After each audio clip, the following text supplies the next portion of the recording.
All right. Hey, everyone. Welcome back. Ready for another deep dive.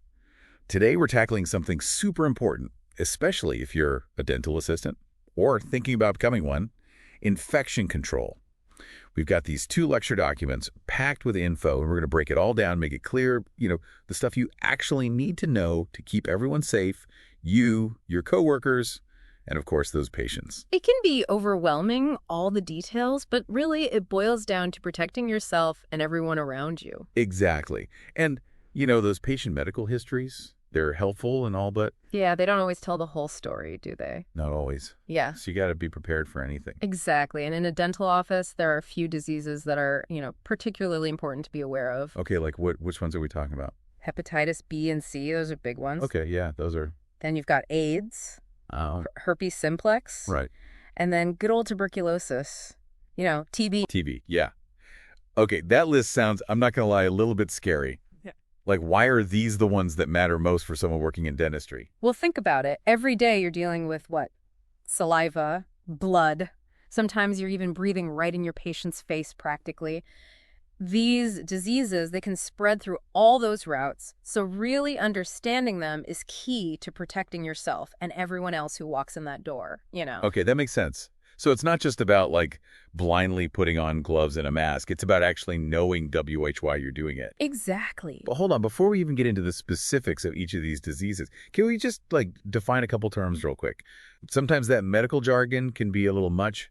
Like, what exactly do we mean by disease and lesion? Oh yeah, for sure. It's easy to get lost in all those fancy words. Right. Think of it this way. A disease is basically like a mini rebellion happening inside your body. Like at the cellular level, something's gone wrong, causing a disorder or dysfunction. Okay, a rebellion. I like that analogy. And a lesion. That's like the visible evidence of that rebellion, the damage it's causing. It could be a tumor, an ulcer, a sore, even just a rash. Oh, so it's like a wet flag, a sign that something's not quite right. Exactly, like a warning sign. Now, let's start with one of the big ones. Tuberculosis, or as most folks call it, TB. It's chronic, causes inflammation, and honestly, it's pretty sneaky. What do you mean? It's caused by this bacteria that can actually hang out in those tiny droplets of blood or saliva. So it's airborne. Yeah, it can spread through the air. You're telling me just breathing in the same room as someone with TB could be risky? Potentially, yeah. It depends on a lot of factors, but that's why that PPE, that personal protective equipment we talked about, it's so crucial. And why we're always going on about disinfection. It's about breaking that chain of infection wherever you can. Okay, yeah, that makes sense. So TB, definitely want to watch out for. What about, let's see, herpes simplex? Most Yeah. people just know it as, like, the cold sore virus, right? Yeah, that's the common one, herpes simplex labialis or HSV1. And yeah, those fluid-filled blisters, they can be contagious until they're totally healed up. So, no kissing patients with cold sores. Just kidding. But seriously, how can dental professionals protect themselves from this one? Good PPE, that's always the foundation. And just common sense, really, avoiding direct contact with those sores. Not exactly rocket science, right? Thankfully not. Okay, moving on. What about hepatitis B? I know that one's a big concern in the dental world. Oh, it is. Hepatitis B or serum hepatitis, it can be pretty sneaky. Yeah. It spreads through more than just blood, which people might not realize. What else, though? Saliva, semen, vaginal fluids, you name it. It's a good reminder that infection control goes beyond just what you can see. So besides not, swapping bodily fluids with your patients, what's the best line of defense here? Well, the good news is there's a vaccine for Hep B, and it's really effective. Getting vaccinated should be, like, top of the list for anyone working in dentistry. Right. But of course, even with the vaccine, PPE and proper disinfection are still essential. Can't get lazy about that. Got it. So vaccination, PPE, disinfection, the trifecta of dental safety. Right. On to hepatitis C then. What's the deal with that one? So hepatitis C, another one that messes with your liver mainly. But this one, unlike Hep B, it's mostly spread through blood. Okay, so contaminated needles, stuff like that. Exactly. Needle sticks are a huge risk. Then you have blood transfusions, even mother to baby during childbirth. So lots of potential risks in a dental setting, especially if you're not careful with those sharps. Absolutely. Sharp safety is non-negotiable. Proper handling and disposal every single time. No exceptions. No playing pin the tail on the assistant with contaminated needles. All right, last but certainly not least, we've got age-shive. What causes this one, and how does it play into working in a dental office? This is caused by the human immunodeficiency virus, HIV. It basically weakens your immune system over time. Right. And it's mainly spread through sexual contact, sharing needles, and from mother to child during childbirth. Okay, so not as much of a direct concern in the dental office compared to some of these others. You'd think that, but you still got to be careful. It all comes back to minimizing exposure to blood and other bodily fluids no matter what. Strict PPE protocols and really meticulous disinfection, those are your best friends here. Your BFFs in the dental world. Okay, we've been talking a lot about PPE, personal protective equipment, but can we break that down a bit? What does it actually involve, and why is it so darn important? PPE, it's basically your superhero suit in the dental office. I love that analogy. It's there to shield you from all those nasty pathogens hiding in saliva, blood, all those fluids we talked about. Okay, so it's not just about looking official, it's about serious protection. Like, how do you even put on PPE the right way? There's an order to it. You got to suit up strategically. Strategically, okay, I'm intrigued. Break it down for me. First, you've got to put on your protective eyewear, those safety glasses or goggles if you're feeling fancy. Right, to protect those peepers. Then comes the face mask, nice and snug. Gotta have that good seal. And finally, you glove up. Okay, so eyewear, mask, gloves. Makes sense. You don't want to be putting on your gloves with potentially contaminated hands. But speaking of gloves, they're not all created equal, are they? Oh, no way! Choosing the right glove, it's like picking an outfit for a special occasion. But before we get into the glove fashion show, golden rule here, the CDC says treat every patient as potentially infectious. Okay, so everyone's a potential biohazard party waiting to happen. In a way, yeah. It's all about minimizing risk, right? And that's where gloves are so crucial. They prevent cross-contamination. Like patient to patient, staff to patient, all that. All of it. You're breaking the chain of infection at every possible link. So it's about protecting everyone involved, not just yourself. Exactly. Now, about those gloves, you've got your basic examination gloves, usually vinyl or latex. Vinyl's great for folks with latex allergies, but it's not as stretchy. Latex fits better, more dexterity. Right, but allergies can be a pain. Big time. Then there's those powdered latex gloves, easier to put on, but some people find them irritating, you know? Yeah, it's about finding the right fit for the job and the person wearing them. You nailed it. Then you've got surgical gloves, specifically for, well, surgery. Those are sterilized, usually made of latex. Okay, that makes sense. What about those, like, clear plastic gloves I see sometimes, the ones people put on over their regular gloves? You mean over gloves. Think of them like food handler gloves. You use those when you need to touch something outside the sterile field, like a phone or drawer. Ah, I get it. So you don't contaminate it and then bring those germs back to the patient. Exactly. It's like creating a mini clean room around the patient. Smart. What other kinds of gloves are out there? Heavy-duty utility gloves, super puncture resistant, perfect for handling sharps in the sterilization area. Okay, yeah. And nitrile exam gloves, good option for those latex allergies. They're more flexible than vinyl and just as strong as latex. Okay, wow, that's a lot of glove options. But it sounds like it's all about choosing the right tool for the job and the person wearing them. Yeah. What about other protective garments besides gloves? Like those stylish disposable gowns I'm picturing. Oh yeah, those are key. The best ones are moisture resistant, breathable, provide a good barrier against fluids, and you toss them daily or sooner if they get visibly soiled. So no rocking the same gown all week. What about reusable gowns, like those lab coats? Those are great too, usually made of cotton or a cotton blend. Right. And fun fact, OSHA makes employers responsible for laundering those. Oh, interesting. I didn't know that. Yep. And if you're transporting contaminated laundry, it's got to be in a leak-proof bag with that biohazard symbol, you know? Safety first. Mm-hmm. What about protecting those faces and eyes? Masks, eyewear, all that good stuff. Oh, absolutely crucial. The FDA requires face masks to filter out at least 95% of bacteria. Wow, 95%. That's pretty high. It is, and please, for the love of all that's sterile, don't reuse them on different patients. And don't let that mask dangle around your neck. Once it's been used, it's contaminated. Fresh mask, every patient got it. Seems like such a small thing, but it makes a huge difference. Huge. And protective eyewear, just as important. They shield your eyes from blood splatters, airborne nasties, even projectiles. I'd rather not test that projectile rule, thank you very much. And face shields, those are just an extra layer of protection, right? They are, but they can't replace a face mask. Think of them as an alternative to protective eyewear. And of course, gotta meet those ANSI standards, just like everything else. So many acronyms to keep track of. But it's all about making sure we're using equipment that actually works, right? Exactly. Not just checking boxes, but understanding the why behind each precaution. That's what makes you a truly informed, proactive dental professional. Okay, so we've got our PPE basics down. But infection control goes way beyond just the gear you wear, right? It starts with you personally, your own hygiene. You're so right. Personal hygiene, that's the foundation of everything. It's recognizing that you could be carrying those infectious agents Okay. to other patients, your family, colleagues, even out in the community. Whoa. So it's a much bigger responsibility than I initially realized. It is. We're talking hair pulled back, nails short and unpolished, appropriate uniforms, and ditch the jewelry. Wait, why no jewelry? I thought it was just about looking professional. Oh, it's way more than that. Think about all those tiny little nooks and crannies on a ring or a bracelet. Practically impossible to get all the bacteria out of there. Little germ havens they are. Okay, I did not need that visual. No statement rings for me. Okay, so we've got the hair, the nails, the uniform all checked.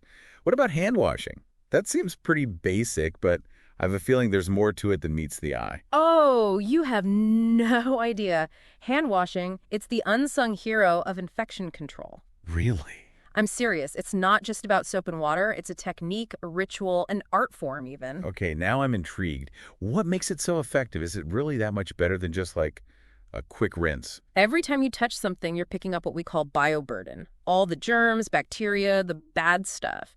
Hand washing is about physically removing that bioburden, like using that soap and water to scrub those little buggers away. Oh, so it's not just about getting your hand wet. It's about actively removing those germs. Exactly. And you're not using just any old soap. You're using a germicidal soap. Really got to kill those microbes. Right, so it's like next level soap. Exactly. You've got chlorhexidine, iodine, triclosan, tricarbon. Each one has its pros and cons, so practices might choose differently, depending on their needs.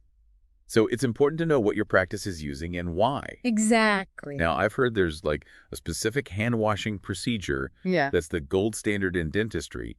Is that true? absolutely. 9 steps to squeaky clean, germ-free hands. 9 steps. Okay, break it down for me. Step 1, jewelry off. Hands and wrists bare. Makes sense. Then you turn on the cold water, let it run a bit. Wait, cold water. I thought warm water was better for killing germs. That's a common myth.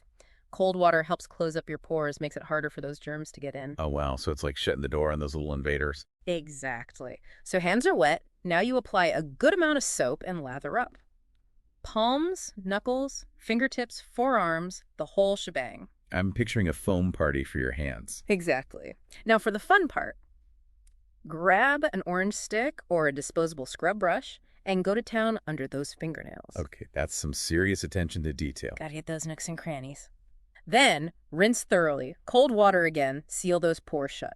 Next up, dry completely. With a towel, make sure you get under those nails too. Right, because moisture is basically a playground for bacteria. Bingo. Now here's a little trick.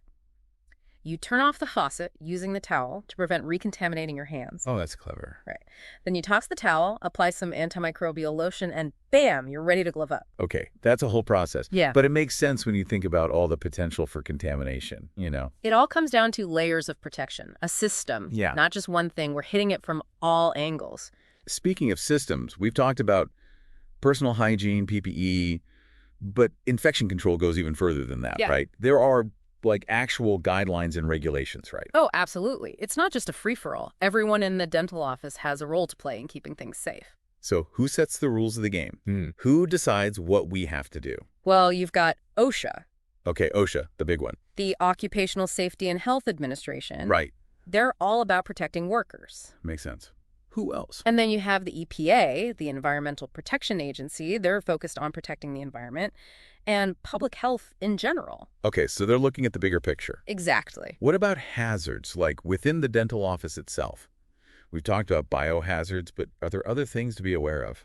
Definitely. We can kind of break them down into 2 main categories. Okay. Biohazardous and hazardous materials. Okay, so biohazards we kind of get, but what about hazardous materials? What are we talking about there? So biohazardous, those are the things that can actually spread disease. Classic example, sharps, needles, files, broken glass, anything that can puncture or cut skin. Right, so introducing those pathogens into the bloodstream, bad news. Exactly. Hazardous materials, they're more about making the workplace dangerous in other ways. Flammables, corrosives, toxic chemicals, that kind of thing. Okay, give me some examples. Like, what kind of flammables are we even talking about in a dental office? Oh, there are more than you might think. Alcohol, for one. Sterilization solutions. Acrylic monomers, acetone. Even oxygen and nitrous oxide can be flammable under the right conditions. Whoa. So it's not just about like open flames. It's about understanding the properties of these materials and handling them correctly. Exactly. Then you've got corrosives, which can be either acidic or basic. Those can cause serious damage if you're not careful. Skin, eyes, respiratory system, you name it. Yikes. What are some examples of those in the dental office? Think about the strong acids and bases used for cleaning, for disinfection. Okay, so handle with care. And lastly, we've got toxic chemicals.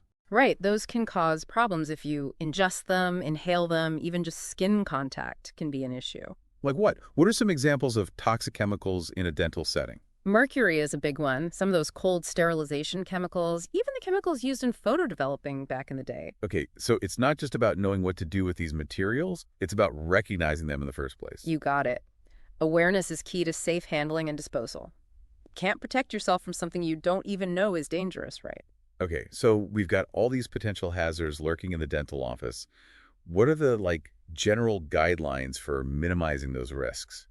First rule of the game, sterilize whenever possible. If it can be sterilized, sterilize it. Second, use barriers to prevent contamination. And whenever you can, use disposables. Makes sense. Saves time, decreases the chance of spreading anything unwanted. Okay, so we're minimizing risk at every turn. What do you mean by barriers, though? Think of them as your frontline defense. We Yeah. can kind of break them down into three main categories. Okay, I'm ready to categorize. First up, disposable surface barriers. Your chair covers, light covers, air water syringe covers, tray covers, anything that can be covered to prevent contamination. Basically, if it can be covered, cover it. Exactly. Then you have patient barriers. Things like patient napkins, protective eyewear, dental dams to shield the patient from potential contaminants. Oh, so it's a two-way street, Yeah. protecting the dental professional and the patient. Exactly.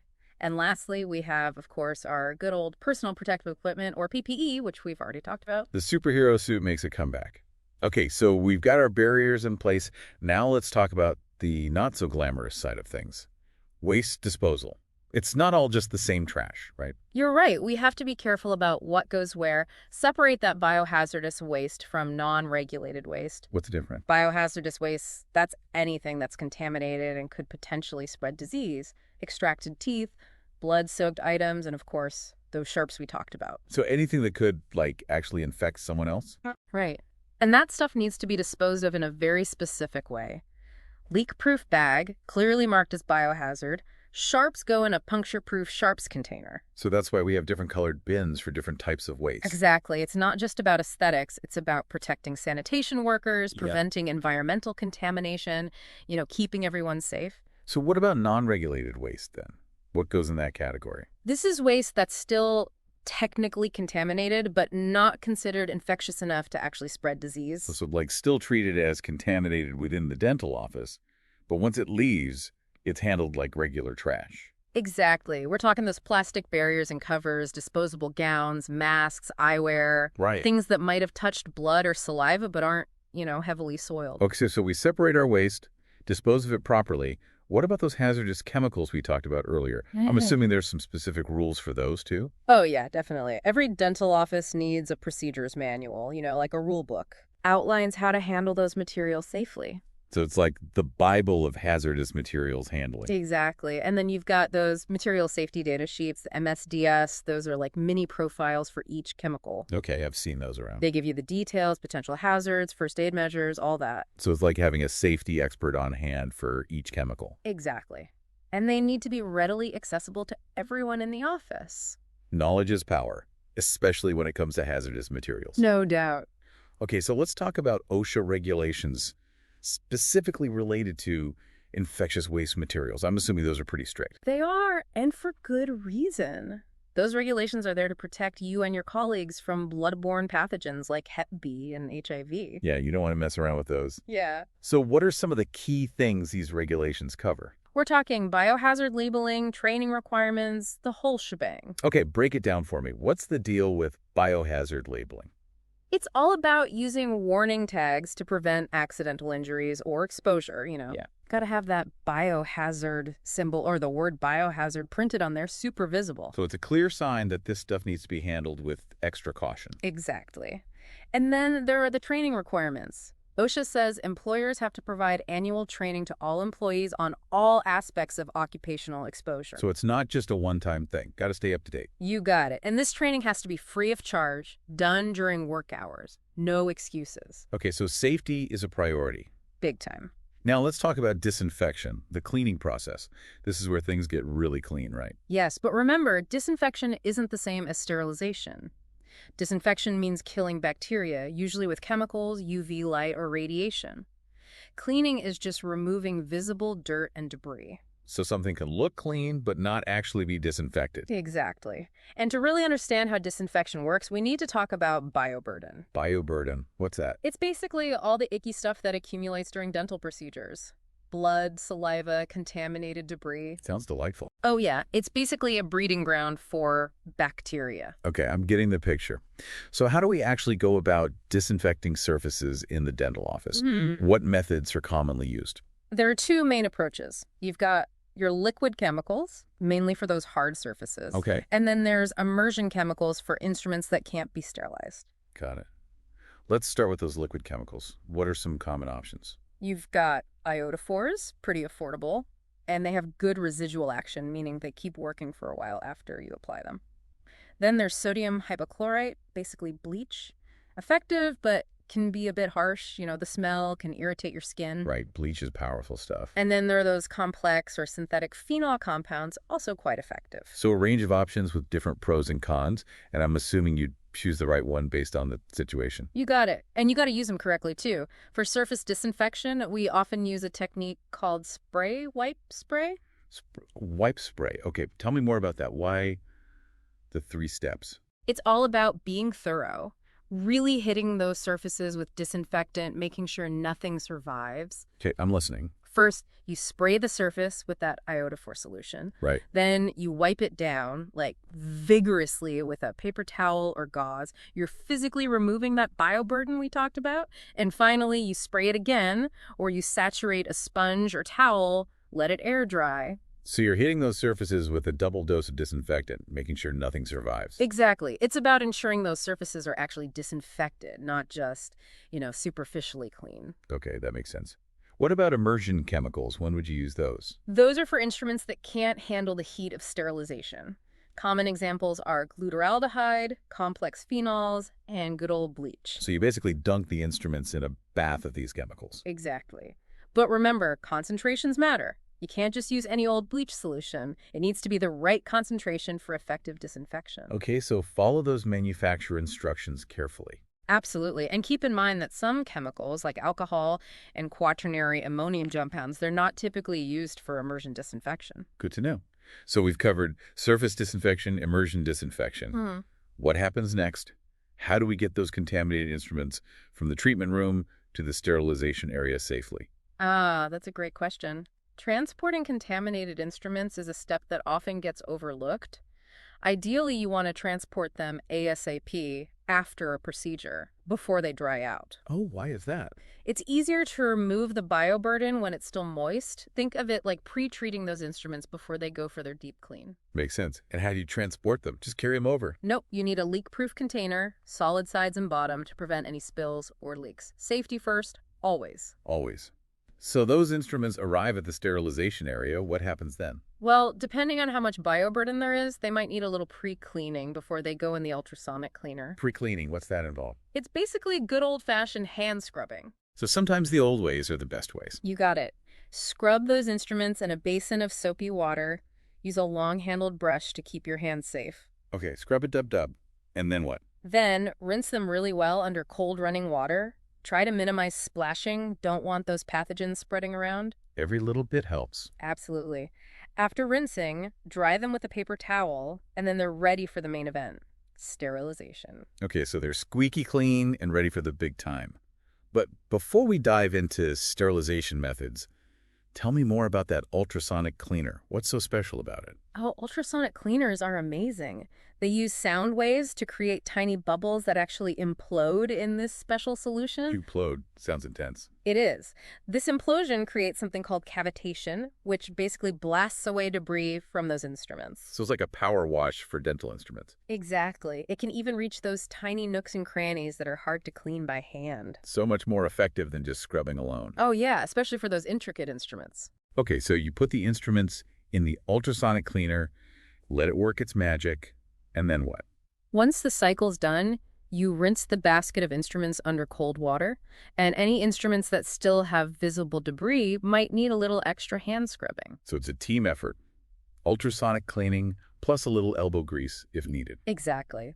And one important thing to remember, that disinfecting agent in the ultrasonic cleaner needs to be changed at least once a day.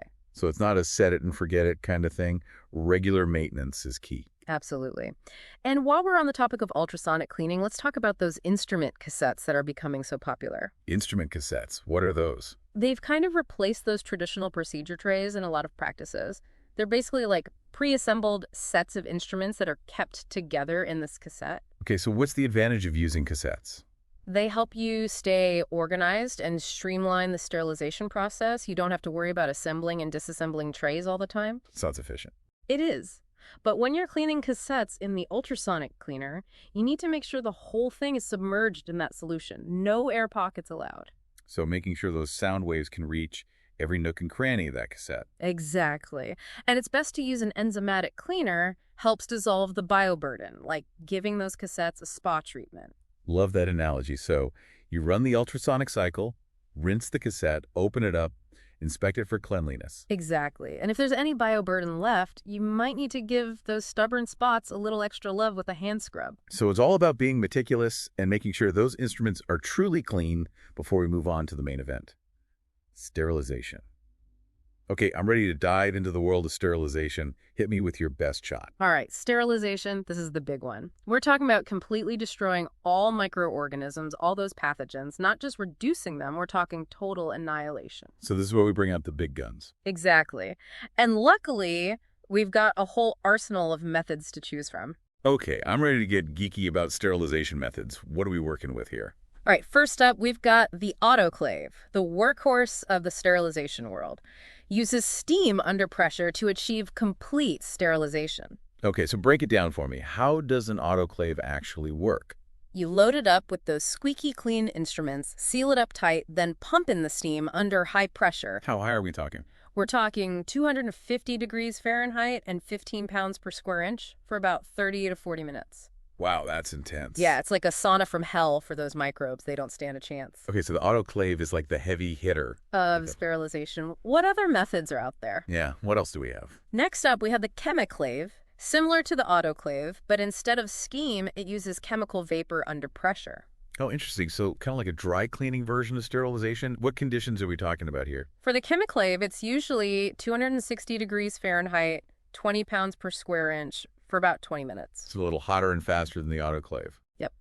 Now, if you're looking for a dry heat option, there's the dry heat oven. Ah, the dry heat oven. It's like the slow cooker of sterilization. Gets the job done and takes its sweet time. That's a great way to put it. And you're right, it does take a bit longer. So what temperatures and times are we talking about? You have a few options, depends how much time you've got. You can do 320 degrees Fahrenheit for 2 hours, 340 for 1 hour, or even 250 degrees for a whopping 4 hours. Wow, so it's a trade-off.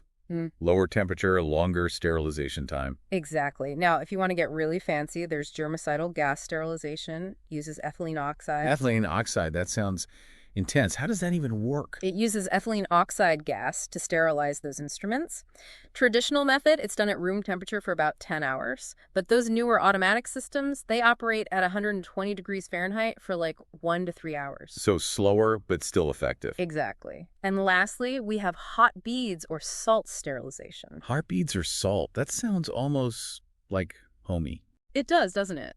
This method uses, well, hot beads or salt to sterilize instruments. Super fast, but it has limited uses. How fast are we talking? We're talking 425 to 475 degrees Fahrenheit for a very short time, like 15 to 30 seconds. Wow, that's instant sterilization. But you said limited uses. Why is that? Right. It's only suitable for certain types of instruments, Safe and to it know. needs a specific temperature range to be effective. Okay, so with all these different methods, how do you choose the best one for a particular instrument? What factors do you consider? That's the million-dollar question. It really depends on a few things: the type of instrument, what it's made of, how quickly you need it sterilized, and what resources you have available. So it's a balancing act, weighing the pros and cons of each method. Exactly. And that's why it's so important to understand how each method works and to follow the manufacturer's instructions carefully. You don't want instruments that are damaged or, even worse, not properly sterilized. Okay, so we've got our instruments sterilized. How do we keep them that way? I'm picturing those little pouches they come in. You're talking about the packaging. Proper packaging is super important for maintaining sterility. What makes good packaging then? What should we be looking for? It needs to be loose enough to let the steam penetrate during autoclaving, but also securely sealed to prevent contamination from sneaking in. So it's a balance between breathability and security. Exactly. And then labeling. Just as important, gotta label each package with what's inside and the date it was sterilized. It's like a birth certificate for those sterile instruments. Love that. So you know exactly what you're dealing with and when it was last given the all clear. What about storage then? Where do you keep all these sterilized packages? Ideally, you want a closed drawer or cabinet, somewhere they're protected from dust, moisture, all those contaminants. So like a sterile sanctuary for those instruments. How long can they actually stay sterile in storage, assuming they're well protected? Up to 3 months. Okay, that's good to know. But even with all these precautions, how do you know for sure that those instruments are truly sterile? What if something went wrong during the process? That's where monitoring comes in. It's so important because, honestly, even with the best equipment and the best protocols, human error can happen. So it's like a safety net. Exactly. Making sure everything's actually working as it should be. I like that. So how do we monitor sterilization? What are the methods? We have 3 main methods: process indicators, biological monitors, and control indicators. Okay, break it down for me. What are process indicators? Those are like little tattletales. They change color or appearance when they've been exposed to the right temperature or sterilization method. So they tell you if the package has gone through the sterilization process? Right, but they don't actually guarantee that the instruments are sterile. Think of it as the first level of assurance. Okay, so not the final word. What about biological monitors then? Those sound a bit more hardcore. Now we're talking. Biological monitors, those are the gold standard for confirming sterility. Okay, how do those work? You use this strip of paper with bacterial spores on it. These spores are super tough, like the toughest guys on the block. You put this strip in a sealed bag, run it through the sterilizer with the instruments. So it's like a test run, seeing if the sterilization process can kill even the toughest microbes. Exactly. If those spores are dead after the cycle, you know your sterilizer did its job. It's super reliable. Okay, that's reassuring. What about those control indicators you mentioned? What are those all about? Control indicators, they're all about the nuts and bolts of the process, checking if the time, temperature, and pressure were all within range. So like the quality control checks for the sterilizer itself, making sure it's doing what it's supposed to be doing. Exactly. Ensuring that each cycle is meeting those standards. So what happens if one of these tests fails? Hmm. Do you shut down the whole office and panic? Not panic, but definitely investigate. You got to figure out why it failed. Was it the sterilizer itself, the packaging, loading, something else entirely? So it's like detective work for infection control. Exactly. It's all about constantly learning, improving those processes, making sure we're doing everything we can to protect those patients. Creating the safest environment possible. Absolutely. Speaking of patient protection, let's talk about OSHA's bloodborne pathogen standards. I know those are a big deal in dentistry. They are, and they're super important. They're all about protecting healthcare workers from those nasty bloodborne pathogens we were talking about earlier. Right, Hep B, Hep C, Yeah. HIV. So these are like OSHA's big guns when it comes to infection control. Exactly. And at the heart of these standards is something called the Exposure Control Plan. Okay, tell me more about that. What is an exposure control plan? Every dental practice needs one. It identifies all the workers who are at risk of being exposed to blood or, other potentially infectious materials. So basically figuring out who needs the most protection. Right. The plan outlines how to protect those workers, how to train them properly, what to do if someone actually gets exposed, like a safety roadmap. So it's a really comprehensive approach to managing those risks. You got it. And it needs to be very specific, detailing each person's job and their level of exposure risk. So you're not just assuming everyone is at the same level of risk. Exactly. And the plan also has to outline procedures for handling exposure incidents, making sure everyone's up to date on their Hep B vaccinations, having a system for communicating hazards, keeping records. It's about having all your ducks in a row. So documentation, training, procedures, it's a multi-pronged approach to safety. Exactly. And here's the kicker. It needs to be updated every year. Every year, wow. Yep.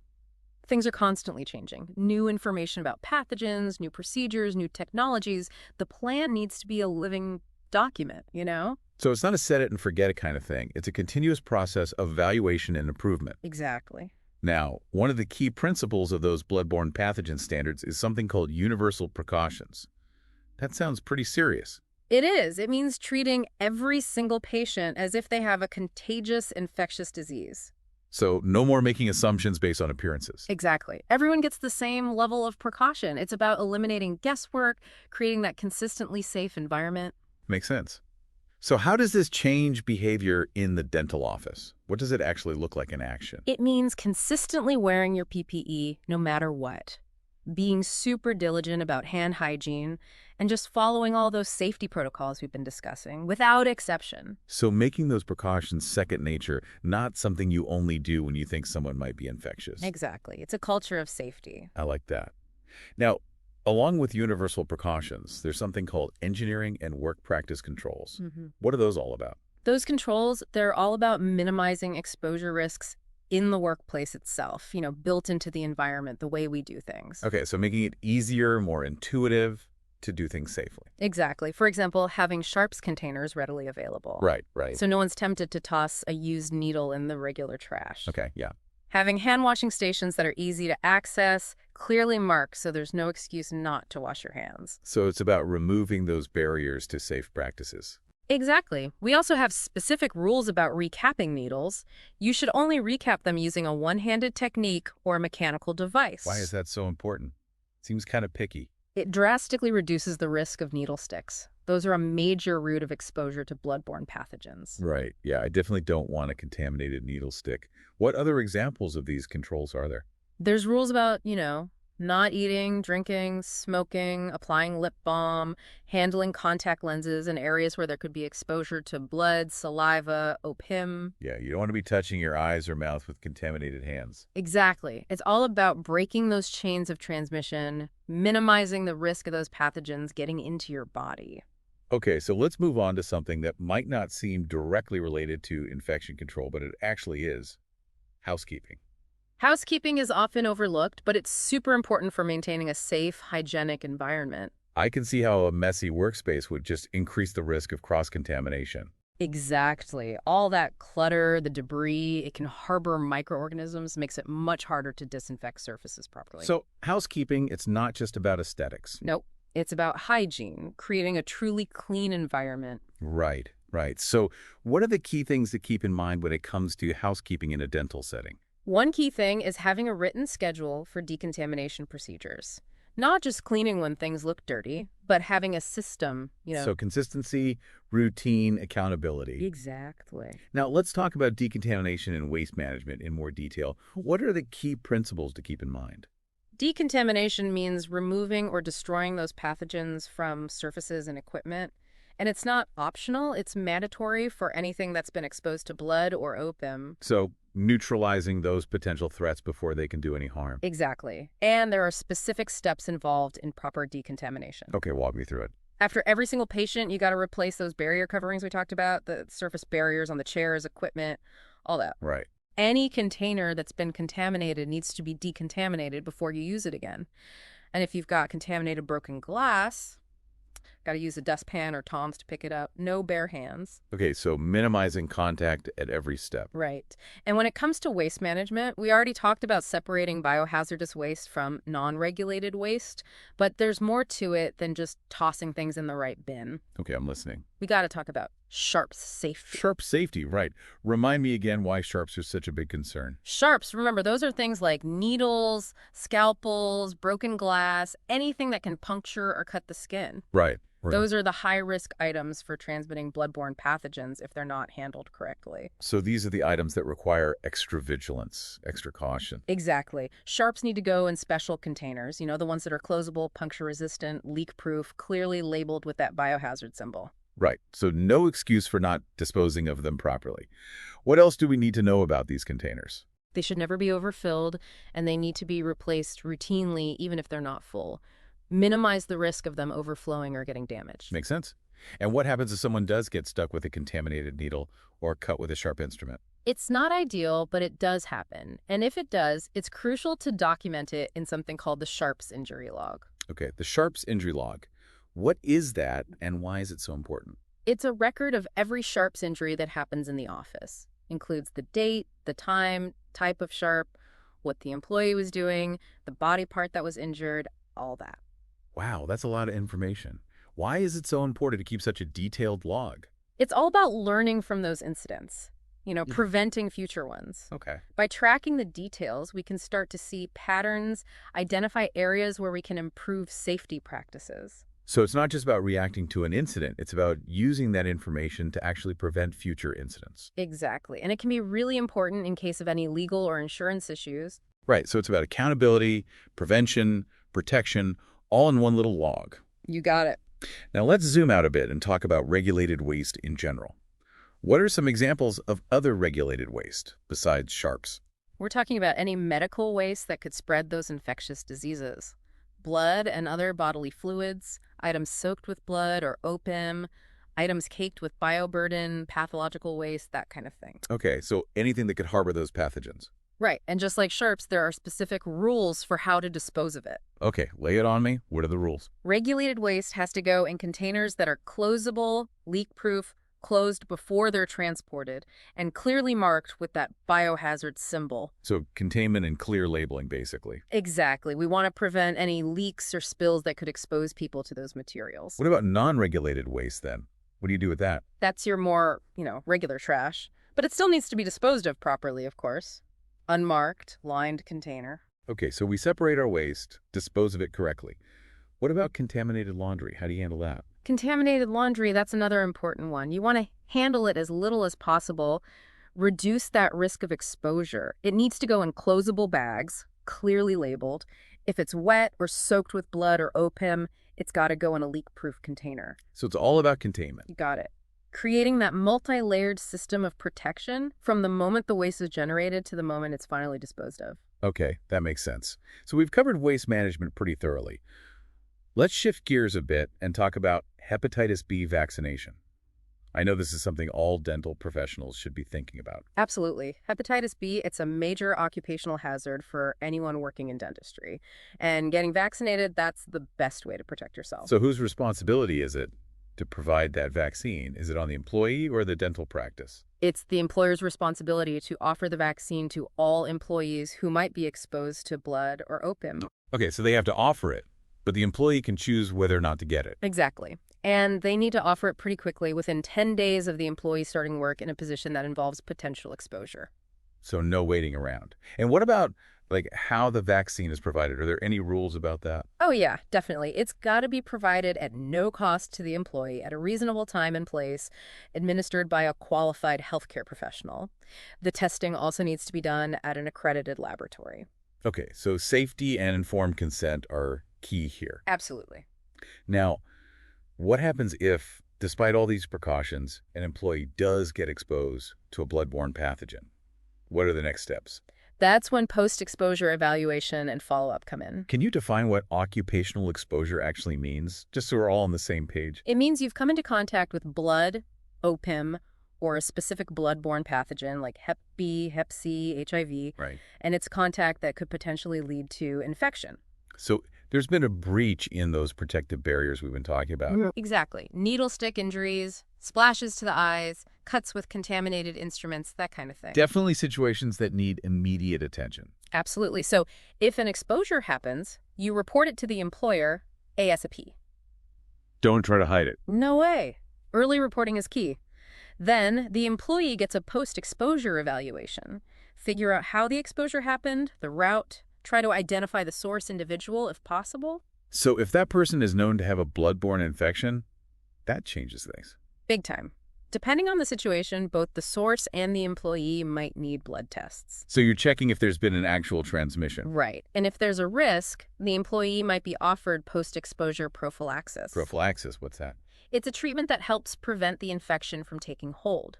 For Hep B, for example, there is a medication called hepatitis B immunoglobulin. So it's like an emergency intervention to try and stop the infection. You got it. And along with that, there's counseling, evaluation of any reported illnesses. That's part of the follow-up. So it's not just about the immediate medical response. It's about providing that ongoing support. Exactly. Now, all of this information about the exposure, the medical evaluation, it needs to be documented. Ah, yes. Documentation. The never-ending paperwork of infection control. It's so important. Employers have to keep those records, for any employee who's had an occupational exposure. What kind of information goes into these records? Basic stuff. Name, social security number, copy of their Hep B vaccination records, exam results, medical testing, follow-up procedures, all that. So it's a really comprehensive record. It is, and of course confidentiality is key. Those records are private. Right, so protecting the employee's privacy. Exactly, and you have to keep them for the duration of their employment plus 3 years. Wow, so even after they leave, those records are still important. You never know when you might need that information. Okay, so we've got medical record keeping covered. What about training records? Those are important too, right? Super important. Remember, employers have to provide that annual training on bloodborne pathogens. Right. And those training sessions need to be documented. So it's not enough to just do it. You got to prove it happened. Exactly. You need a record of each session. The dates, the topics, names and qualifications of the trainers, names of all the attendees. Creating a paper trail to show that everyone received the necessary information. You got it. And keep those for at least 3 years, too. Okay, documentation is clearly a big deal when it comes to bloodborne pathogens. What about communication, though? Is there a specific way we need to be communicating about hazards in the dental office? Absolutely. Clear communication is essential. Everyone needs to be aware of the risks, know how to protect themselves. So how do you make sure everyone's on the same page when it comes to hazards? One simple but effective way is using those biohazard labels. Right, on the containers. Exactly. Got to be easy to spot, fluorescent orange or orange red, contrasting lettering. So you can't miss it. Exactly. Clearly states that the contents are biohazardous, and if you don't have those specific labels, red bags or containers work too. The point is, the message is clear. Everyone understands the risks. Exactly. Wow, we have covered so much in this deep dive. It's clear that infection control is a whole system. It's complex, multifaceted. It is, but it's a system that's essential for everyone's safety. Absolutely. And it's not just about following rules blindly. It's about understanding why those rules exist. That's what empowers people to be true advocates for safety, They become the guardians of infection control in their practice. I love that. So for our listeners out there, what stood out to you? What are those key takeaways you'll be applying in your own practice?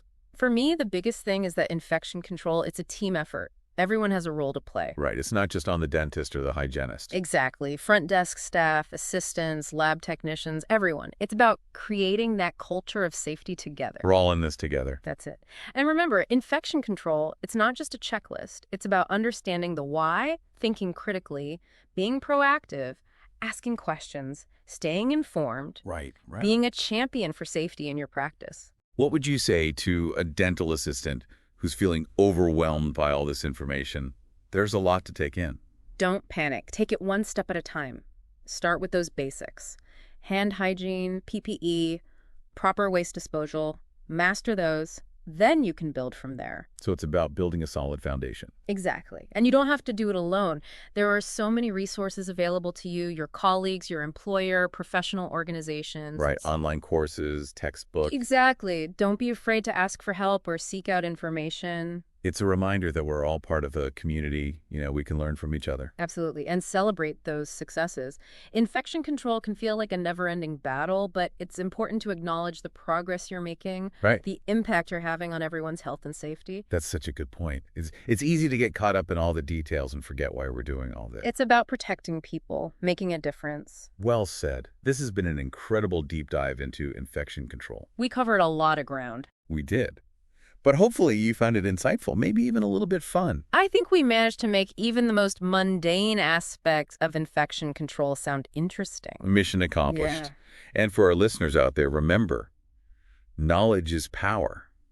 And in this case, it's power that can protect you, your patients, your community. Keep learning, stay curious, be a champion for safety in your practice. And on that note, we'll wrap up this deep dive into infection control for dental assistants. Thanks for joining us on this journey into the fascinating world of infection control. You know, it's amazing how much trust we put in dental professionals, right? To keep us safe, healthy. It's true. We walk in expecting a brighter smile, not like a new infection. Exactly. It's a huge responsibility. It is. And it takes everyone in that office being on their A game when it comes to infection control. Absolutely. And like we've been saying, it's not just about blindly following the rules. Right. It's about understanding the why behind it all. Right. And that's what empowers you to be a true advocate for safety. You become the guardian of infection control. I love that analogy, the guardian. Hmm. So as we wrap up this deep dive, any final thoughts for our listeners out there, something to really drive home the importance of all this? I'd say never underestimate the power of staying curious. Ooh, I like that. The world of infection control, it's always changing. New research, technologies, guidelines, it's a lot to keep up with. So it's not a one and done kind of thing. You got to stay up to date. Exactly. Keep asking questions, seek out that new information, challenge yourself to think critically about those practices. So true. You never know when that extra knowledge can make all the difference. Well said. And on that note, I think we've covered it all. Infection control for dental assistants. From A to Z. We did it. Hopefully you've gained some valuable insights, maybe even had a little fun along the way. I think we made even the most boring parts of infection control kind of interesting. Mission accomplished. Yeah. To all our listeners, remember, knowledge is power. And in this case, it's power that can protect you, your patients, everyone. Be safe out there. Thanks for joining us, and we'll see you next time on The Deep Dive.